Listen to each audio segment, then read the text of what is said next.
आणि आता मालिकेतही तुझी आणि हिची मैत्री दाखवली आहे, म्हणजे फ्रेंड्स पहिले आणि नंतर वडील आणि लेक असं नातं आहे. सो फ्रेंडशिप डे आहे, माझ्याकडे फ्रेंडशिप बँड्स आहेत, आपण तिघांनाही एकमेकांना बांधूया, है ना. हे घे फ्रेंडशिप बँड, आणि तू कोणाला बांधशील? आणि बाय बाय.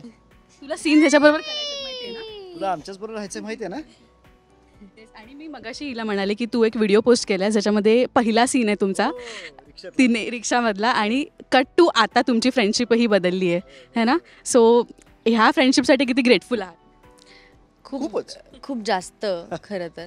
कारण सुरुवातीपासून जे काही घडलं आहे किंवा जे काही छान प्रवास आहे आमचा, तो आत्ता म्हणजे मी मगाशीच म्हणाले तुला, तो तितकाच सुंदर आणि गोड फुलत चाललाय.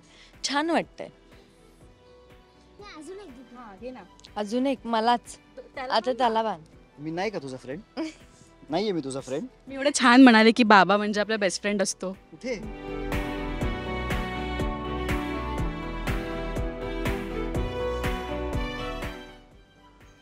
त्याच्यात फ्रेंडशिप डे हे तर एक दिवस आहे, पण असे अनेक मित्र आहेत इंडस्ट्रीमधले, इंडस्ट्री बाहेरचे. अशा दिवशी कोण जास्त आठवतं ज्यांनी आपली इतकी वर्ष साथ दिली आपल्या प्रत्येक कामामध्ये? कोणाचं आवर्जून नाव देशील? खूप प्रामाणिकपणे सांगायचं तर असे इंडस्ट्रीतले मित्र नाही आहेत माझे, खूप अगदी प्रामाणिकपणे. म्हणजे आहेत मित्र आहेत, पण असं ज्यांनी अगदी साथ दिली. आणि मग त्यात अनुजा साठे खूप घट्ट मैत्रीण आहे माझी, जिच्याबद्दल मी नेहमीच वाऊच करू शकतो की काही झालं तरी अनुजा माझ्यासाठी उभी राहील. तिचाच नवरा सौरभ आहे, किंवा ओमकार कुलकर्णी म्हणून आमचा एक मित्र आहे, किंवा आमच्या सिरियलमध्ये काही दिवस होता तो म्हणजे बोक्सेचं नाव काय? हां, सुमित. मी तर बोक्से म्हणतो त्याला, सुमित बोक्से आहे. तर तो फोटोग्राफर पण आहे, आमच्याकडे कामही करतो, तो एक मित्र आहे. म्हणजे आम्ही लॉकडाऊनमध्ये जेव्हा शूट करत होतो तेव्हा आम्ही एकाच रूममध्ये राहायचो. मग मी कॅरम घेऊन गेलो होतो, आम्ही कॅरम खेळायचो. आणि मी त्याचा बऱ्याच इतर गोष्टींमध्ये असा गाईड आहे. तर तो एक मित्र आहे. सो असे अनेक मित्र आहेत, नाही असं नाही.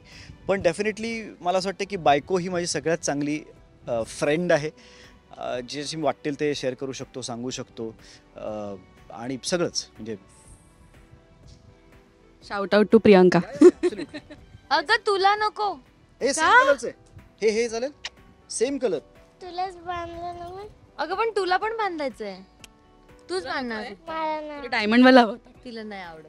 बरं, तुझं कोण बेस्ट फ्रेंड आहे? तुझ्या हातातलं घड्याळ रिंग पण काढून ठेवलीस तू.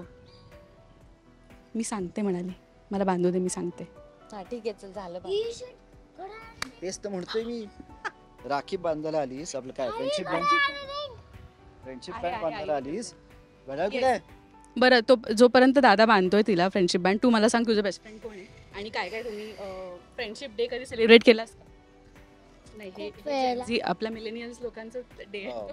पण तुम्हा तिघांनाही हॅपी फ्रेंडशिप डे, आणि खूप सुंदर सुंदर ट्रॅक येणार आहे मालिकेत, ते पाहायला एक्सायटेड आहोत. प्रेक्षकांना काय विश कराल फ्रेंडशिप डेचं? कारण का तेही आपले मित्र आहेत ह्या सगळ्या प्रवासात. 100%. नाही, मैत्री जपा, नाती जपा, आणि एकमेकांसाठी कायम उभे राहा. आणि सरते शेवटी तेच असतं, पैसा संधी हे सगळं नंतर येतं, आधी माणसं गरजेची आहेत. आजूबाजूला माणसं असणं खूप गरजेचं आहे, तर ती जपा, ती सोडू नका. आणि बाकी काय, हां, हिला फ्रेंड्सबद्दल बोलायचं आहे काहीतरी. हां, माझी फ्रेंड आरोही आहे. आणि हां, खरंच म्हणजे माझ्या स्कूलमध्ये आरोही नावाची एक मुलगी आहे, तिचं आडनाव नाही माहिती. ती म्हणजे मी काही पण, ती माझ्यासोबत हँडवॉश करायला चलते, ती माझ्यासाठी थांबते जेवायला, म्हणते की माझ्यासोबत बस जेवायला. म्हणजे आम्ही असं बसू शकतोय, म्हणजे फक्त जेवणासाठी बसू शकतो. पण आता सिरियलमध्ये तुझं नाव आरोही दिलंय ना, तर तिला जाऊन सांगितलंस की मला सिरियलमधलं. आणि आरोही जर हा व्हिडिओ बघत असेल तर प्लीज नक्की बघ. किती गोड. परत एकदा शशांक, परत. येस, थँक्यू गाईज, आणि all the best. Thank you. Thank you. ये की